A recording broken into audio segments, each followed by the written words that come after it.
stage sebelumnya gitu. Jadi kita menghambat progresivitas demikian. Untuk terminologi sendiri sudah, kemudian untuk sertifikasi masih tetap kita menggunakan tiga yang dianut sekarang, masih Arrival, Akin, dan Kadigo. Namun terakhir kita menggunakan adalah Akin maupun Kadigo. Untuk dan Akin dan Kadigo sama-sama menggunakan marker serum kreatinin sebagai pseudo gold standar ya. Jadi dan menggunakan urin output untuk menyempurnakannya. Jadi akan ada akan ada tiga stadium, di mana stadium 1, 2, dan 3. Stadium 1 peningkatan 0,3 atau 50%, stadium 2 lebih dari 100%, dan stadium 3 lebih dari 200%. Tapi ingat bahwa urin output juga memegang peranan di sini. Jadi ketika kalian melihat serum kreatinin memang belum naik, tapi ketika urin outputnya sudah memenuhi, maka dia sudah termasuk dalam kondisi tersebut. Natural history of AKI, jika seseorang mengalami AKI, maka dia akan ada 4 jenis kondisi yang bisa tercapai pada pasien, yaitu yang pertama, apabila dia fully recovery, maka dia akan kembali normal seperti biasa. Atau yang kedua, kondisi kedua, di mana AKI dia akan mengalami slow progresivitas menuju ke CKD. Atau yang ketiga, pasien yang sudah mengalami ACKD sebelumnya, dia akan menjadi berulang. Atau yang ketiga, yang keempat yang paling kita takutkan adalah AKI yang kita gagal untuk kembalikan dan akhirnya menjadi decline benar-benar langsung damage, rusak gitu ya, dan menuju ke langsung end-stage renal disease. Ini yang tidak kita inginkan. Ketika seseorang dengan AKI, ketika dia mengalami recovery yang sempurna, maka dia akan kembali menjadi normal kembali. Namun apabila selama penanganan AKI tersebut tidak adekuat, kita tidak mampu menangani dan tubuh juga mengalami maladaptif, maka AKI ini nanti akan berkembang menjadi CKD. Pada kondisi seperti ini, AKI menuju CKD banyak pathogenesis yang saat ini dikembangkan melihat apa-apa saja yang menyebabkan terjadinya progresivitas atau transformasi AKI menjadi CKD yang saat ini sedang diteliti banyak hal. Saya tidak menjelaskan semuanya di sini, tapi inflamasi adalah satu faktor yang paling berperan, di mana kita ketahui bahwa inflamasi ketika sel tubulus dipapar dengan kondisi inflamasi yang kronik, maka dia akan mengalami fibrosis sehingga akan terjadi CKD. Kemudian dari mitokondria kita ketahui bahwa dia adalah satu organ yang menghasilkan energi, namun dia juga bisa menghasilkan stres oksidatif. Ketika ini menjadi maladaptif, maka dia akan menimbulkan stres oksidatif yang akan menimbulkan inflamasi dan juga fibrosis. Untuk blood vessel sendiri, dia lebih ke arah hipoksia ya teman-teman. Jadi ketika blood vessel ini tidak mampu mengalirkan oksigen, maka dia akan terjadinya hipoksia yang sangat-sangat kronik, sehingga itu yang menyebabkan terjadinya perubahan daripada struktur daripada ginjal.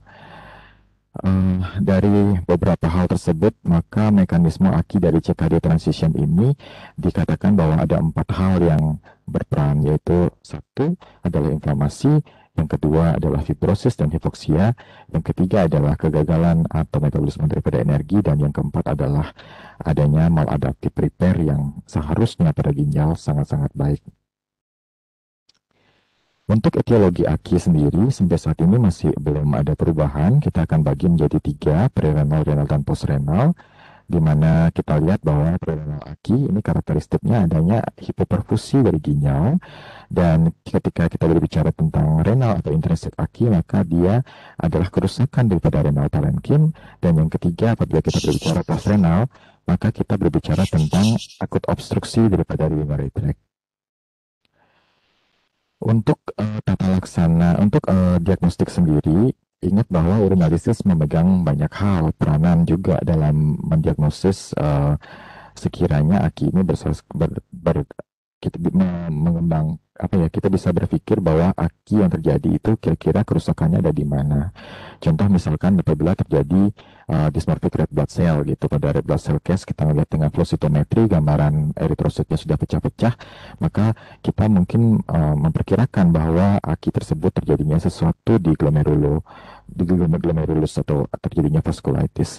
Atau misalkan kita temukan dengan kristal, maka kita bisa mengatakan bahwa mungkin ada terjadi obstruksi akibat akut urat nefropati dan lain sebagainya. Untuk membedakan prerenal aki dan intrinsik aki sendiri atau renal maupun renal, itu ada banyak hal yang bisa dipergunakan. Pemeriksaan yang sederhana yang saya sampaikan di sini, ini ada di Brenner baru keluar kemarin 2019, tapi tetap menggunakan parameter-parameter ini untuk bisa membedakan antara prerenal dengan adanya kerusakan di renal.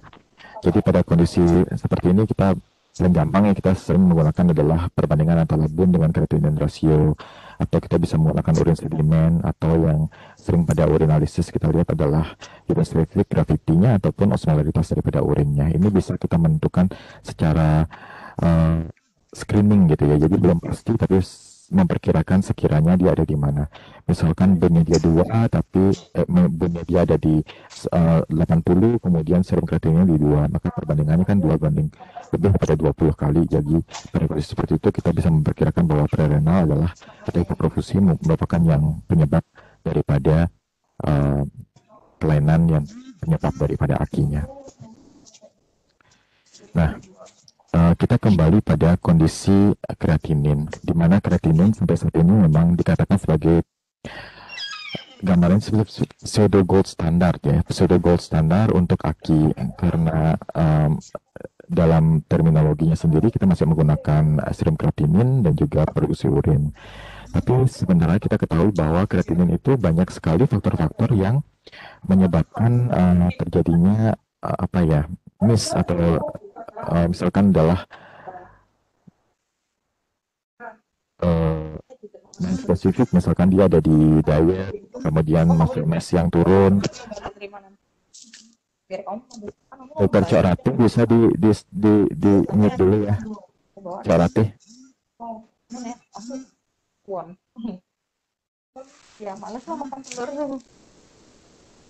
Oke. Jadi dia bersifat non spesifik, kemudian dia jadi dipengaruhi oleh beberapa drug induce, misalkan adalah RAS, system inhibitor, kemudian modified by hemodynamic changes, misalkan pada kondisi kardiorenal dan hepatorenal, sementara sebenarnya dia tidak terjadi kerusakan atau damage di tubular ya, tapi karena adanya kardiorenal dan hepatorenal ini, dia menjadi false positif untuk acute tubular injury. Kemudian dia akan meningkatnya lebih lambat pada kondisi-kondisi dengan pasien-pasien dengan volume yang lebih volume distribution yang lebih besar. Kemudian dia insensitif, hanya 80% bisa melihat secara spesifik dan sensitif untuk melihat adanya aki, dan dia tidak mampu untuk mendiagnosis kondisi-kondisi subclinical aki. Apa subclinical aki ini yang akan saya jelaskan berikutnya. Kita harus melihat beberapa hal lagi setelah serum kreatinin tidak mampu untuk menjawab tantangan diagnostik lebih awal daripada aki. Karena itu dikembangkan beberapa biomarker untuk mendiagnosis sekiranya agar bisa mendapatkan marker yang bisa menentukan stadium lebih awal, sehingga ketika kita mendiagnosis lebih awal kita mampu memberikan penanganan jauh lebih awal. Biomarker sendiri ini, kalau kita lihat di sini ya, ada banyak hal yang dikembangkan, misalkan adalah TIMP2 dengan IGF binding protein 7 yang kita sebut sebagai NephroCheck, itu sudah di-approve oleh FDA ya, untuk melihat adanya kondisi aki. Atau misalkan kita ketahui bahwa tubulus proximalis dan tubulus distalis adalah yang paling gampang untuk terjadinya damage. Jadi biomarker ini dia mewakili kerusakan struktur ya teman-teman ya. Jadi damage daripada struktural daripada tubulus. Jadi kalau di tubulus proximal kita bisa menggunakan interleukin 18 atau KIM1, atau misalkan pada tubulus distalis biasanya yang lebih yang digunakan adalah urine NGAL. Ada beberapa marker-marker lain yang dipergunakan. Jadi mungkin yang ini adalah yang sudah lebih established ya, yang sekarang sudah banyak dipergunakan dan banyak penelitian. NGAL lagi happening banget sekarang untuk digunakan sebagai marker untuk mendiagnosis lebih awal bersama Kim1 juga TMP2 dengan dikali dengan IGF BP7 yang dipergunakan sekarang lebih banyak di diagnostik lebih awal.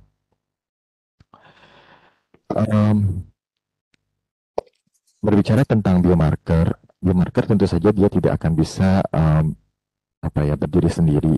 Jadi dalam beberapa penelitian mereka membandingkan antara penggunaan biomarker yang dalam hal ini dipergunakan adalah urine NGAL itu dibandingkan dengan serum kreatinin.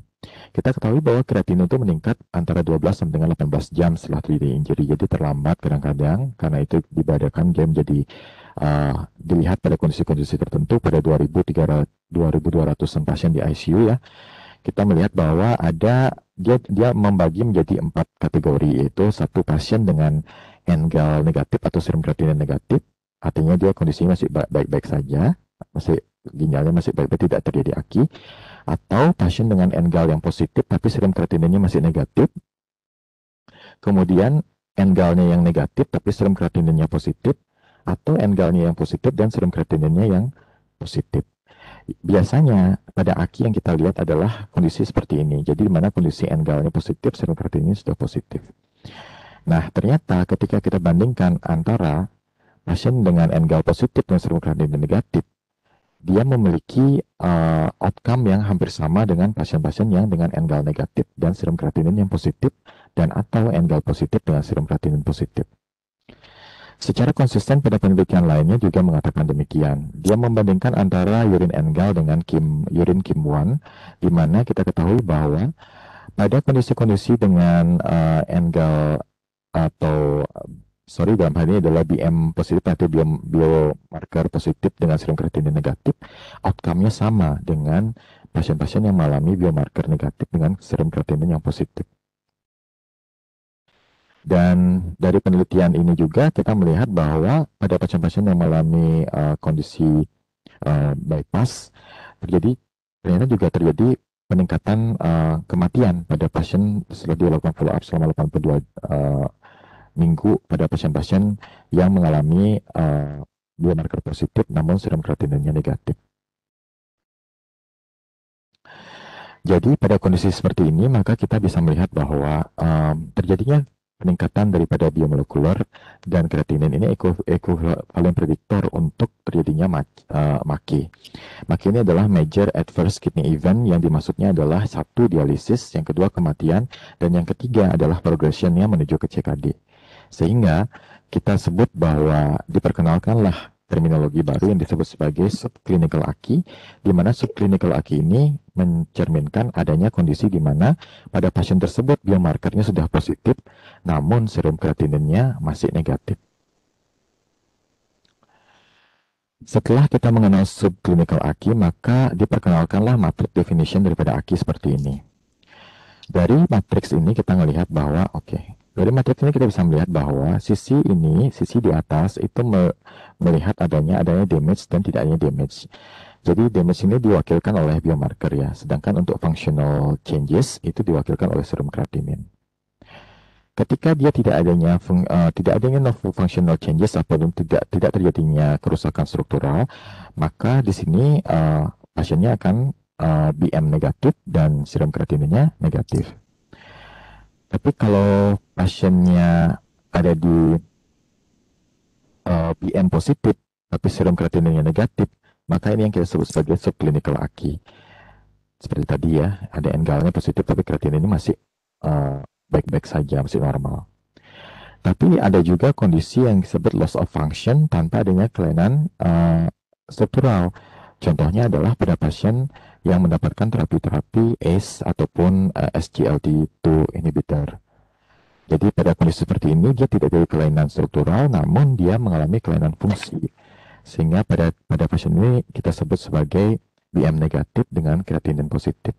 Atau hal terakhir yang tidak kita mau yaitu pasien dengan severe AKI, di mana pada pasien severe AKI ini pasien mengalami uh, BM-nya positif, tapi juga serum kreatininnya juga positif.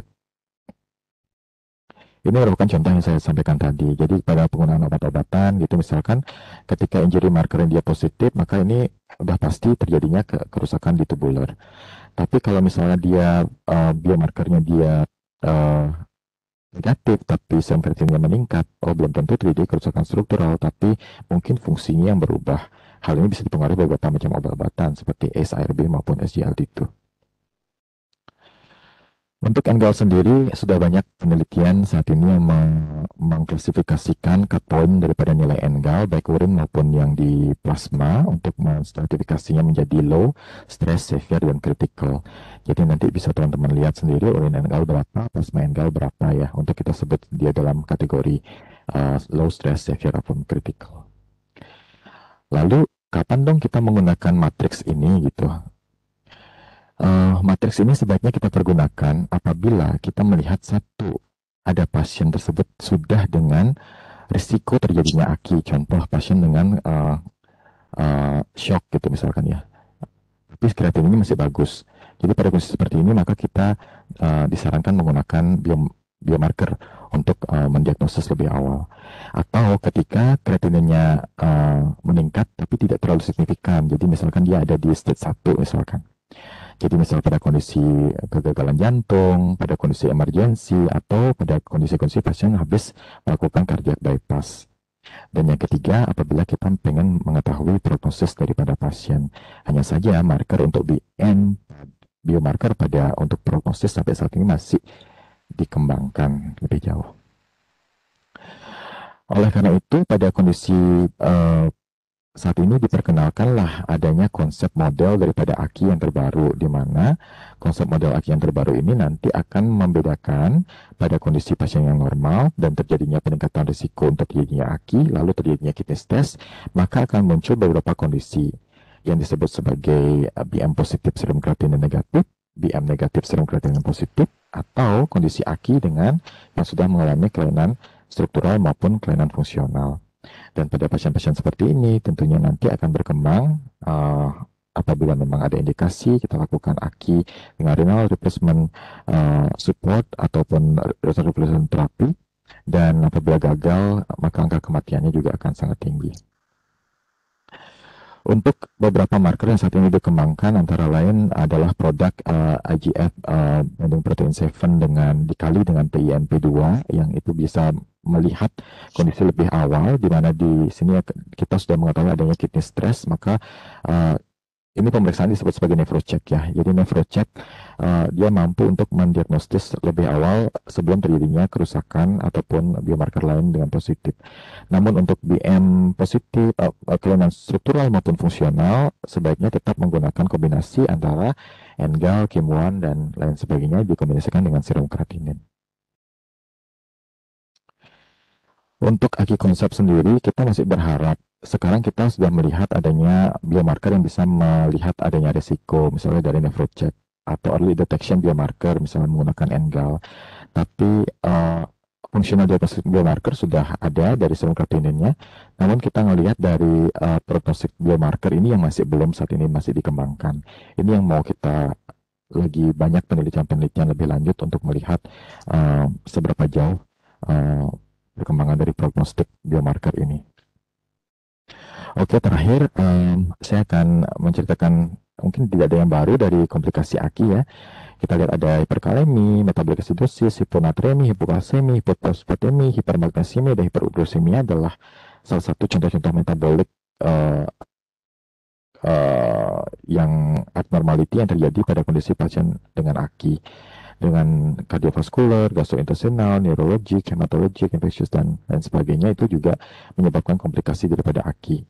Tetapi untuk treatment dari AKI tetap kita harus diagnosis AKI-nya as early as possible gitu lah.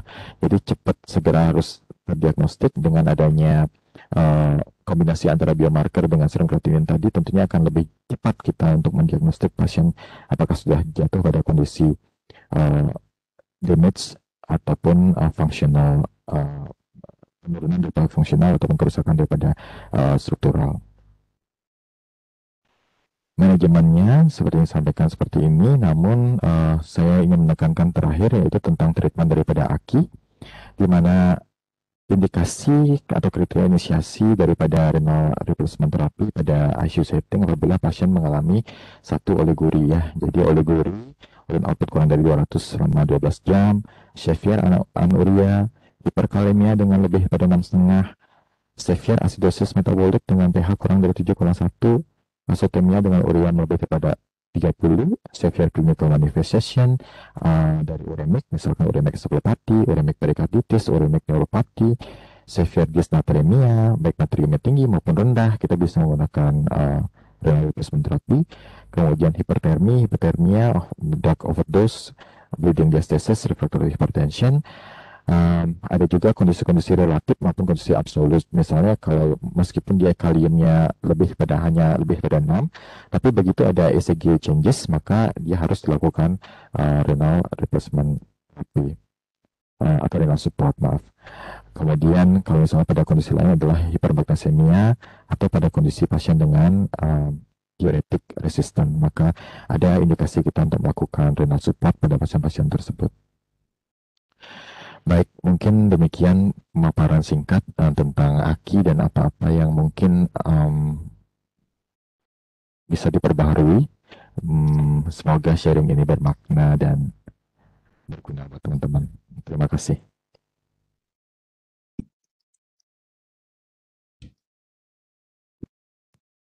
Oke, terima kasih Dr. Agung atas pemaparannya yang sangat jelas ya. Jadi kita sangat belajar banyak pada hari ini tentang patofisiologi yang baru, terminologi yang baru dari acute kidney injury. Untuk terapi manajemennya sepertinya sih tidak terlalu begitu banyak berubah ya Dr. Agung ya, tetap kita harus deteksi dini, lebih agresif dalam menterapi sehingga fungsi ginjal pasien bisa balik senormal yang pasien punya gitu. Jadi kalau memang baseline-nya adalah normal ya kita kembalikan ke normal, kalau memang baseline-nya adalah memang sudah dengan CKD, kita kembalikan se-baseline pasiennya. Ayo pertanyaan yuk. Siapa yang mau mendahului? Selamat siang, dokter. Selamat siang. Ini Restu selamat ya? siang. Oke, dokter. Mau izin, dokter. Oke, ya, Restu, dokter. Oke, silakan Restu. Oke, terima kasih, dokter, atas kesempatannya, dokter. Di sini yang saya pemaparannya dari Dr. Agung Tresna tentang perjalanan alamiah AKI sendiri nih, dokter. Nah, yang saya tangkap dan saya baca dari sebelumnya Niki kan sebelumnya ada dari AKI sendiri dia terjadi fase resolusi dan terdapat jadi acute kidney disease dan juga menjadi CKD. Nah, yang masih saya bingung nih dokter dan ingin saya tanyakan nih dokter, bagaimana bisa membedakan antara AKI dan AKI superimpos dengan AKD dokter? Oke, mohon petunjukan dokter. Terima kasih dokter. Boleh langsung jawab, Dr. Mita? Ya, silakan.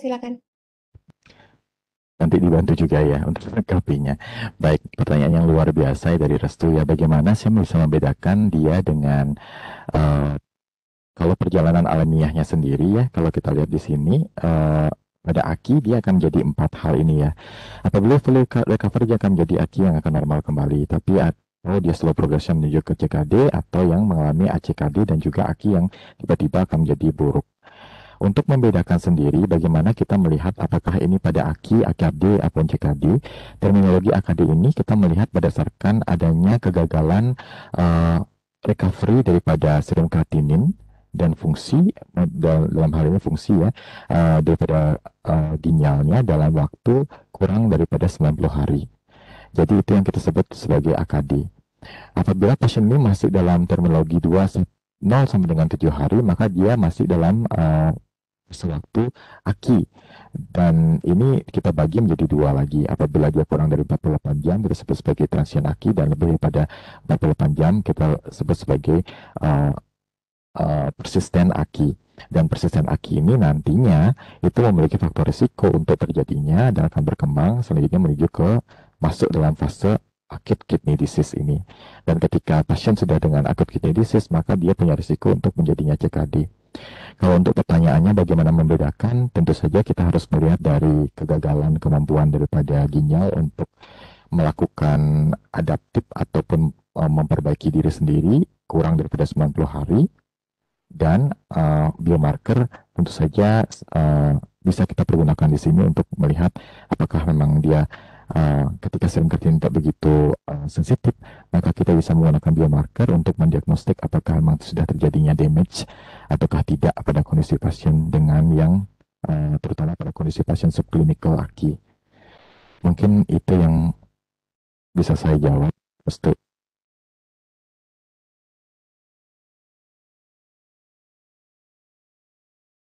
Oke, terima kasih Dokter Agung. Saya tambahan sedikit aja. Di sini kita pentingnya anamnesis, ya, tahu riwayat pasien, gitu. Jadi memang bahkan bukannya jarang ya, sangat-sangat sering pasien datang itu sudah dalam kondisi fungsi ginjal yang menurun, tapi tidak pernah tahu berapa baseline-nya. Kalau misalkan tahu, kita gampang bilangnya, oh ini AKI, oh ini ACKD gitu. Tapi kalau misalkan tidak, ya itu lagi yang harus kita lihat riwayat pasiennya. Adakah penyakit-penyakit kronis yang menyertai pasien? Adakah riwayat-riwayat obstruksi yang pasien pernah punya, pernah dilakukan tindakan, atau pernah dilakukan pemasangan alat seperti digistent, kateter urin, seperti itu juga penting. Jadi ya balik lagi anamnesis harus dieksplor dengan baik ya. Oke. Lagi? Terima kasih, Dr. Mita. Selamat pagi, Dok. Ya. Saya Ari, Dok. Oke, Ari. Silakan, Ari. Dok, saya kemarin-kemarin kan di Poli sempat beberapa kali lihat teman-teman di Nepro bantuin. Itu pasien yang seringkali kontrol pos rawat inap, awalnya dengan atas diagnosa AKI, Dok. Kemudian sudah melebihi 7 hari, jadi tapi belum dia melewati fase 3 bulan, Dok. Jadi kemarin itu mendapatkan kondisi cenderung ke arah AKD dan belum mengalami perbaikan serum kreatinin masih antara 1,3 1,4. Di sini pentingnya kita untuk melakukan treatment lanjutan dan monitoring itu ada pendekatan khususnya, Dok. Untuk monitoring kita misalnya tidak banyak bisa melakukan treatment pemberian cairan karena pasien rawat jalan. Kalau kita perlu monitoring sebaiknya berapa lama kita pengulangan gitu. Terima kasih, Dok.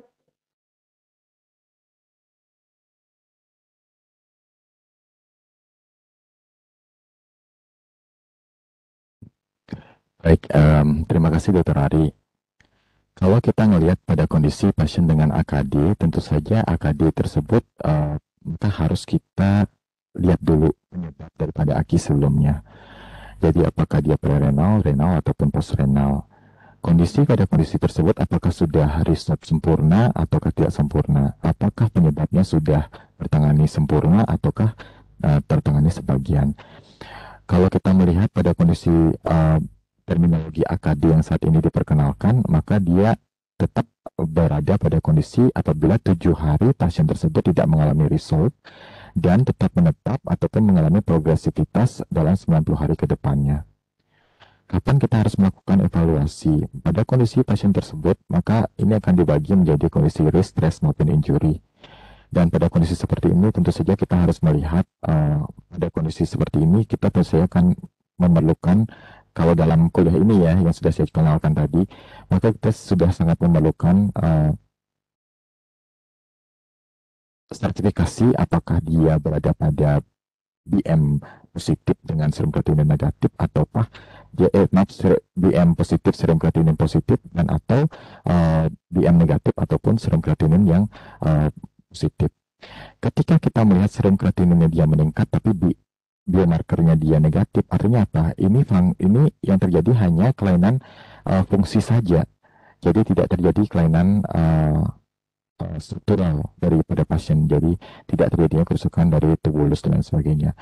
Namun apabila dia sudah mengalami kelainan tubulus dan juga kelainan serum kreatinin, maka secara fungsi maupun secara fungsi maupun struktural dia sudah mulai rusak. Pada kondisi seperti ini tentu saja kita harus jauh lebih agresif. Kita harus kelola kembali tata laksana, apakah sudah benar tata laksana kita. Apakah yang sebelumnya kita kira prerenal, beneran prerenal saja, ataukah ada kombinasi yang lain? Ataukah ada hal-hal lain yang masih belum kita bisa koreksi lebih lanjut? Tentu saja kita punya waktu sangat sedikit, 90 hari. Jadi sedapat mungkin evaluasinya jauh harus lebih dipersering. Pada kondisi aki, dia akan mengalami resolve dan terutama kalau kita lihat ininya ya, kita lihat di sini kalau perjalanan aki itu kan antara 24 sampai dengan 26 ya. Kita lihat di mana dia akan ketika kita melakukan dialisis, prevention maintenance, kemudian dia akan mengalami fase poliuria dan mengalami fase recovery. Di sini dikatakan dimulai pada antara 25 sampai dengan 25 hari. Jadi dalam fase-fase kritikal ini kita tentu saja harus jauh lebih agresif. Mungkin harus lebih dipersering untuk mendiagnostik dan melakukan monitoring pada pasien mungkin seminggu sekali, mungkin demikian untuk sampai kita mencegah supaya pasien tidak jatuh pada kondisi chronic kidney disease. Mungkin demikian yang bisa saya sampaikan, Dr. Mita. Mungkin ada tambahan.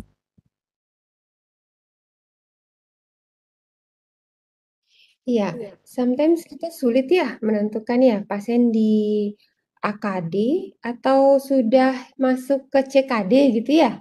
Kadang-kadang ya, apalagi kalau pasiennya memang awalnya dikontrol di rumah sakit mana gitu, terus terakhir dirujuk ke rumah sakit salah.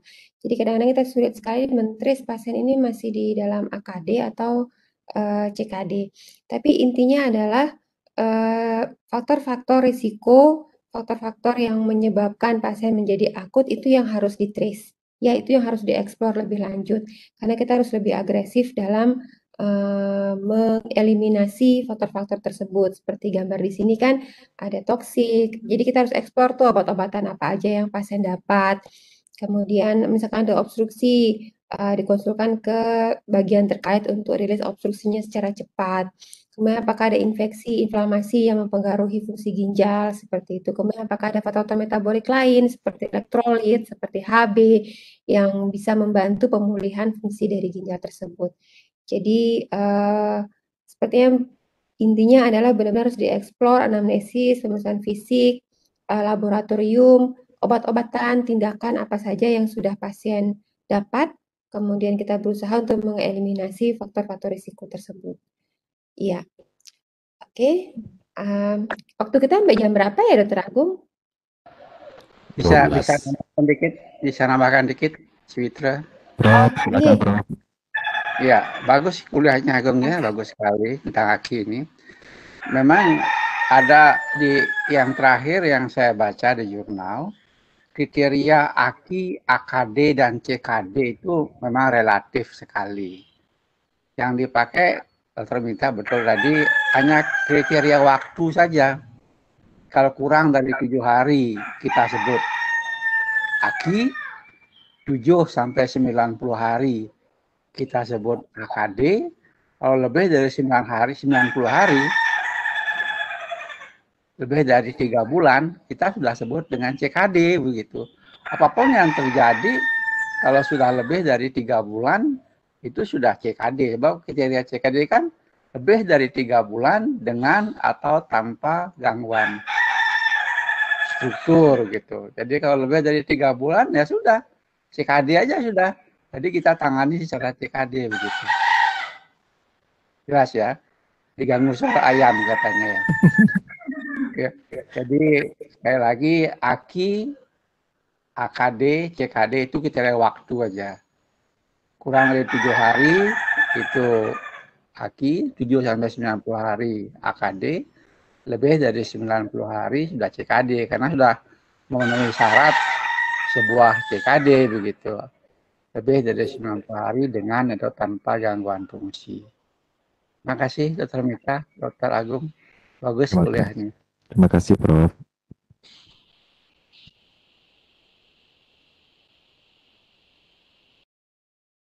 Selamat siang, Dokter.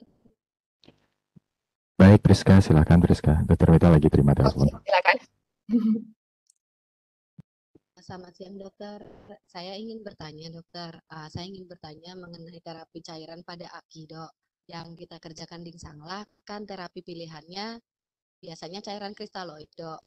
Apakah ada rekomendasi mana yang lebih baik, cairan RL atau NaCl 0,9% dok? Itu pertanyaan saya. Terima kasih dokter.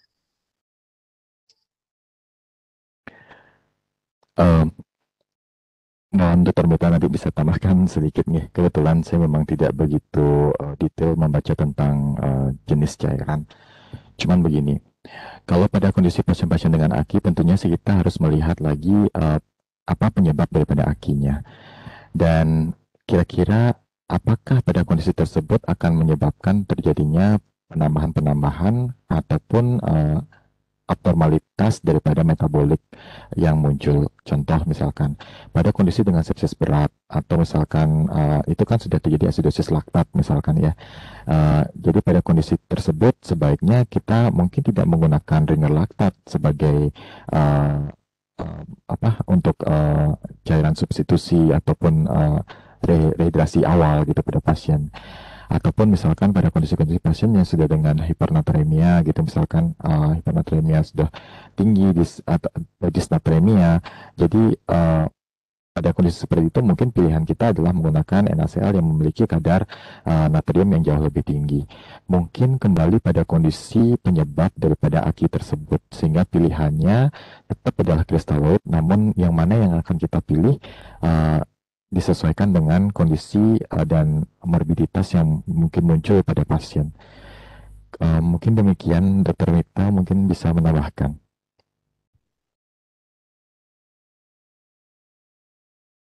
Iya, terima kasih. Nah, betul, tergantung dari kondisi pasien, apa yang dibutuhkan oleh pasien, gitu. Tapi kebanyakan kalau sudah kena ginjal, metaboliknya juga akan terganggu ya. Jadi pasti akan muncul suatu keadaan asidosis, seperti itu penumpukan laktat dan juga klor yang tinggi. Sehingga kita perlu hati-hati di sini sebenarnya untuk memilih cairan. Mana cairannya itu yang osmolaritasnya paling netral. Kalau mau bagus sekali ya, kalau mau bagus itu kita pakai larutan yang osmolaritasnya paling netral. Itu ada namanya ringer fundin yang biasanya kita pakai pada pasien-pasien transplant untuk menghidrasi. Kenapa kita pakai ringer fundin? Ya memang karena osmolaritasnya dia paling rendah dengan kadar klor yang rendah seperti itu. Kalau NaCl itu klornya agak tinggi, jadi pasien bisa jadi hiperkloremik kondisi nanti. Jadinya kalau kita terlalu banyak memberikan natrium klorida, sehingga ya, balik lagi, apa kebutuhan pasiennya gitu. Kalau memang ada gangguan elektrolit, balik lagi juga apa kebutuhan elektrolitnya, apakah pasien hiponatremi, hipernatremi, hipokalemi, hiperkalemi, seperti itu ya. Nah, kadang-kadang pasien hiponatremi, jangan lupa keadaan hiponatremi seringkali disebabkan oleh kondisi dilusional. Hati-hati pemberian larutan yang hipertonik. Ya, hati-hati sekali. Kenapa? Karena kami di Neufro tuh, kalau kalian sadari ya, kami tuh pelit banget loh ngasih NaCl 3%. Pelit banget. Pasti bilangnya apa kausanya, apa etiologinya, kita eksplor dulu. Kenapa? Karena efek samping dari larutan hipertonik itu sangat-sangat irreversible gitu loh. Jadi tidak bisa dikembalikan. Sehingga lebih baik kita harus berhati-hati di awal dalam pemberikan larutan hipertonik. Jadi kalau emang kausanya adalah hipovolemik ya kasih volume kan begitu. Kalau kausanya dilusional ya restriksi volume. Jangan dong sedikit-sedikit dikasih NaCl 3% hanya untuk suatu kebutuhan peningkatan yang cepat dari natriumnya ya. Nah, kalau hipokalemi, hiperkalemi ya disesuaikan lagi apa kita ngedrip KCl ataukah kita memberikan larutan dextrosa insulin untuk penanganan hiperkalemi. Ya, tapi yang paling pasti untuk hidrasi adalah yang dianjurkan yang osmolaritasnya adalah netral atau lebih rendah dengan kadar klor yang lebih rendah gitu. Mungkin saya tambahkan ya sedikit ya. Waktu beberapa tahun lalu sih sebenarnya. Jadi saya ikut workshop cairan. Jadi cairan ini saya ini banget sama cairan. Makanya kalau residen ikut saya visita pasti saya cerewet banget. Urin, balance, apa saja yang masuk itu pasti saya cerewet sekali. Kenapa? Karena apa yang kita berikan itu mencerminkan juga bagaimana prognosis pasien ya. Jadi kalau pasiennya dalam kondisi hipovolemik, ya, waktu kalian hanya 48 jam untuk menghidrasi. Jadi pas di sini ya, AKI kalau misalkan AKI-nya itu bersifat hipovolemik, kalian punya waktu 48 jam untuk menghidrasi pasien. Jadi mencapai balance yang apakah dia positif ataukah dia balance, ya. Balance netral, balance nol maksud saya.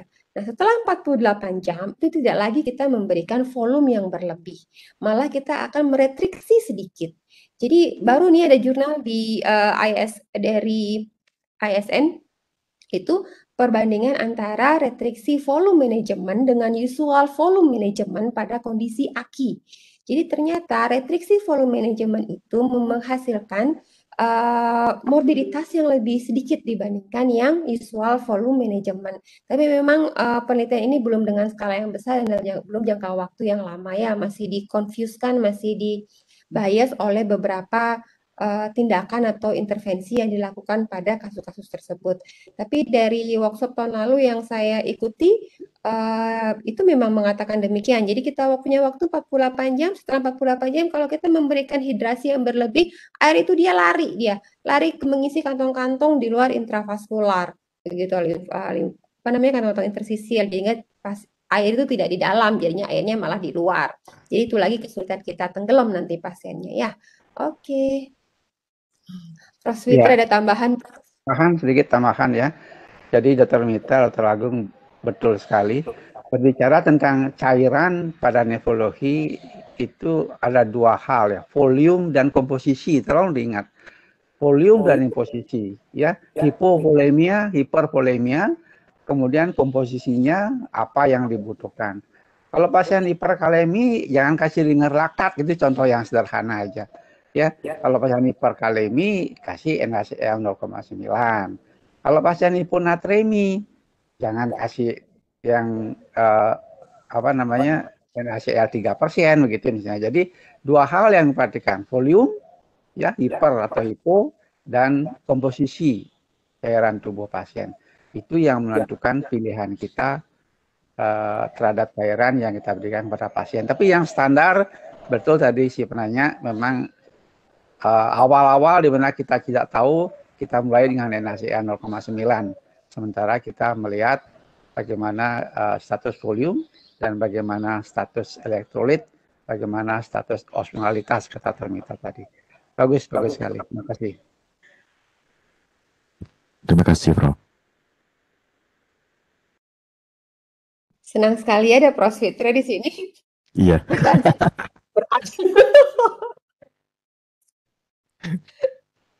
Ini habis olahraga, ini hari santai. Prof, baru kemarin saya belajar lagi, Prof. Ya nggak apa-apa. Baru kemarin juga itu aku baca itu renal fluid management itu. Ya restriksi volume. Oke. Kita punya lagi satu aja. Lagi satu penanya ada nggak? Selamat siang, Dok. Iya, siapa ya? Selamat siang, Dokter. Izin Apri, Dok. Pertanyaan, Dok. Oke, silakan Apri. Dok, menarik sekali pemaparan yang disampaikan Dr. Agung. Saya mau satu pertanyaan, Dok, terkait dengan AKI berdasarkan dari matriks AKI, konsensus AKI yang dikeluarkan bahwa ada di mana pada kondisi BM positif dengan kreatinin negatif itu sering sekali diakibatkan oleh terapi-terapi yang umum kita berikan, Dok. Salah satunya ACE atau ARB dan SGLT2 yang di mana kita ketahui efeknya banyak juga memiliki efek renoprotector, Dok. Yang ini saya tanyakan mungkin terkait dengan aplikasi, Dok. Seberapa tinggikah peningkatan ESC dari pertama kali kita memberikan terapi tersebut, yang perlu kita waspadai bahwa memang ini merupakan aksi yang diakibatkan oleh kedua regimen tersebut, Dok. Dan jika suatu saat misalkan pasien dengan AKI tersebut misalkan mengalami proteinuri yang cukup tinggi, apa pilihan terapi selain ACE atau ARB yang sebaiknya kita berikan, Dok? Terima kasih, Dok. Baik, yang langsung jawab, Dr. Mita. Sampai kapan kita bisa mentolerir kelainan fungsi. Jadi ketika kita berbicara tentang treatment SGLT2, ARB, ACE yang menyebabkan kelainan fungsional, jadi functional changes ya yang muncul, tapi dia tidak mengalami tidak mengalami kelainan struktur dari tubulusnya. Karena memang dia bekerjanya memang mengurangi kan memang mempengaruhi fungsi daripada kondisi-kondisi di dalam ginjal. Nah, kapan kita bisa mentolerir hal tersebut? Apabila kita kembalikan lagi kepada definisi AKI. Jadi kalau AKI sudah terjadi lebih tinggi, maka kita harus waspada. Jadi ketika AKI yang kita sebut adalah peningkatan 0,3 dari baseline, dan atau misalnya terjadi peningkatan 1,5 kali daripada baseline, dan atau terjadi kelainan daripada terjadi penurunan daripada produksi urin 0,5 cc atau kurang dari 0,5 cc dalam waktu 6 jam, maka kita benar-benar sudah harus aware bahwa ini udah nggak benar gitu. Jadi jangan didiamin. Jadi pada kondisi seperti itu, apabila memang sudah terjadi kelainan di sana, maka kita harus segera menghentikan. Mungkin salah satunya apabila memang kita mengetahui hanya itu saja penyebab yang bisa kita salahkan atau kita perkirakan sebagai penyebab dari kelainan fungsi daripada pasien. Dan bagaimana pada kondisi tersebut, bagaimana cara kita bisa menanggulangi proteinuria pada pasien, mungkin harus kita lihat kembali penyebab daripada proteinuria daripada pasien. Jadi memang tidak semua dengan menggunakan ACE atau ARB bisa, jangan-jangan pasiennya ada komposisi autoimun di dalam tubuh. Kadang-kadang kita juga pada pasien-pasien misalnya dengan nefropatis sklerosis, kita tuh jarang banget mau memeriksa urinalisis, padahal ternyata di sana ada hematuria yang dysmorphic, dan ternyata penyebab CKD-nya lebih banyak pada GN. Jadi hal-hal seperti itu yang harus kita lihat penyebabnya. Apakah kerusakan strukturalnya tersebut memang disebabkan hanya semata-mata akibat dari proteinuria akibat DM-nya saja, ataukah jangan-jangan ada kondisi-kondisi lain yang turut andil dalam terjadinya peningkatan daripada proteinuria pada pasien atau terjadi kerusakan struktural, sehingga mungkin pilihan lain yang akan kita lakukan pada pasien tersebut. Ada beberapa jurnal kemarin baru masuk kemarin tentang biopsi pada ginjal pada pasien DM. Dulu kan dikatakan kontraindikasi, tapi ternyata sekarang itu dengan adanya DM, dengan adanya apabila dia ada hematuria yang dysmorphic, maka kita harus berpikir bahwa ada penyebab lain selain DM tersebut sebagai penyebab daripada kelainan ginjalnya. Jadi kembali kapan kita men-switch terapi, menambahkan terapi, tentu saja kita harus kembali pada kemampuan kita untuk melakukan diagnostik pasien secara lebih cermat dan tepat. Mungkin demikian. Terima kasih. Baik, terima kasih. Yes, setuju. Saya nggak paham. Penting adalah dieksplor ya, apa etiologinya, apa yang dibutuhkan oleh pasien, apa kausanya. Jadi kalau kita bicara AKI ini pasti balik-balik adalah etiologi. Ya, etiologi dan etiologi. Jadi terapi pada AKI adalah terapi etiologi, based on etiologi. Jadi ini sering-sering juga saya bilang kalau konsul minta pertimbangan untuk renal support, saya pasti mengatakan apakah ada faktor yang bisa diperbaiki dulu ke renal, postrenal sebelum kita melangkah ke renal support. Karena bagaimanapun renal support itu kan bukannya tanpa tidak ada ya komplikasi ya, pasti banyak juga komplikasinya di renal support. Jadi kalau misalnya ada faktor prerenal, renal, postrenal yang masih bisa kita tanggulangi, whatever itu etiologinya, ya kita tanggulangi dulu sebelum kita melangkah ke renal support. Oke, sudah ya, sudah jam 11.59. Satu lagi, Dokter Agung masih kuatkah? Baik, kalau Kuat, masih ada Pak, yang ya? berminat. Masih ada nggak yang masih penasaran dengan AKI? Nah, ini tadi Agung menyinggung soal biopsi ya. Biopsi pada AKI memang indikasinya terbatas sekali. Indikasi pada biopsi pada AKI itu hanya pada acute progressive RPGN, Prof. RPGN ya, rapid progressive ya, pada RPGN. Jadi kalau ada indikasi RPJN baru biopsi. Kalau memang tidak ke sana, biopsi mungkin belum indikasi mutlak. Kita cari dulu etiologi lain, prerenal, renal, atau postrenal. Ya. Jadi pada RPJN itu mutlak biopsi karena etiologinya tidak kita ketahui yang pasti. Terima kasih, bagus. Sukses, Prof.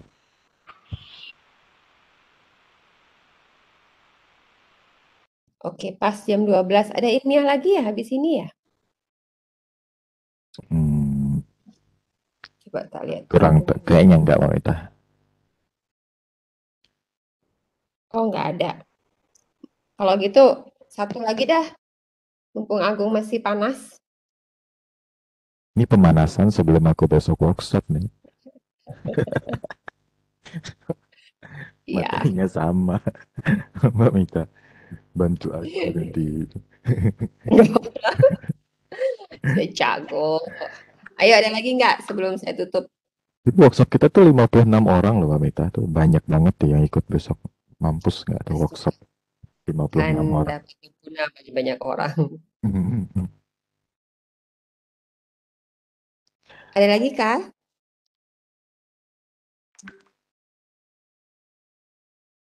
Oke, kalau nggak ada kita tutup deh, Dr. Agung. Yeah.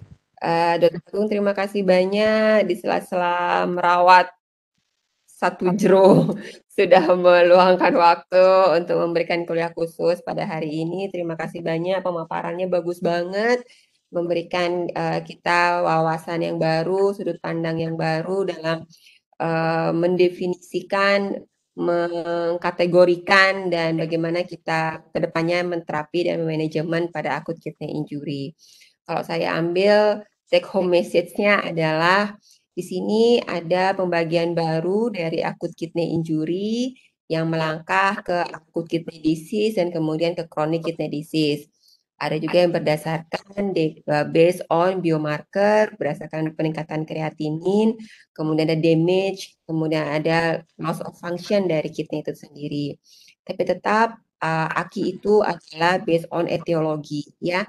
Jadi etiologinya harus dicari apa, kemudian terapinya adalah terapi based on etiologi tersebut.